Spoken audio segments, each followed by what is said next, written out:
hari ini kan cukup ramai Pak, ada Mbak Puan, ada Pak Prabowo. Nah, kalau Mbak Puan kan tadi sempat mau nanya ke Pak Jokowi, apakah Pak Jokowi masih dukung Pak Ganjar dan PDIP?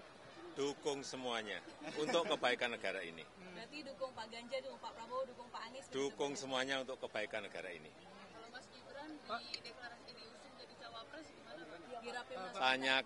Tanyakan ke partai politik itu wilayahnya partai politik atau koalisi partai politik atau gabungan partai politik, bukan urusan presiden. Tapi kemarin ketemu sama Pak Erlangga dan Pak Prabowo, jangan di istana bicara apa? Kemarin di istana ketemu Pak Prabowo. Ya kan sudah 1 minggu nggak ketemu. Ya biasa laporan-laporan di hari Sabtu, Minggu, biasa kita dengan menteri ketemu, laporan. Pak Gibran sudah Apanya? Rapimnas Golkar itu urusannya Golkar. Tapi dilaporin ke Pak Jokowi. Urusannya apa?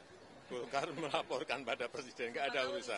Mas Gibran udah bilang ke Bapak, Pak. Apanya? Mas Gibran udah bicara komunikasi. Mas Gibran pernah bicara nggak Pak ke Bapak soal dia jadi cawapres?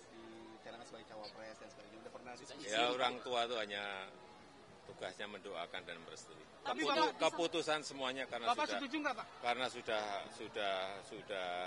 dewasa, jadi jangan terlalu mencampuri urusan yang sudah diputuskan oleh anak-anak kita. Bapak setuju nggak Pak kalau Gibran? Setuju nggak kalau Gibran? Orang tua itu hanya mendoakan dan merestui. Tapi cocok ya Pak ya? Setuju Pak ya? Pak Prabowo santri memilih pemimpin juga Pak? Gimana? Kayaknya cocok nggak Pak? Mas Gibran dengan Pak Prabowo? Semuanya cocok. Pak Anies dengan Pak Muhaimin cocok. Pak Ganjar dengan Pak Mahfud cocok. Pak Prabowo juga cocok. Tanyakan ke koalisi.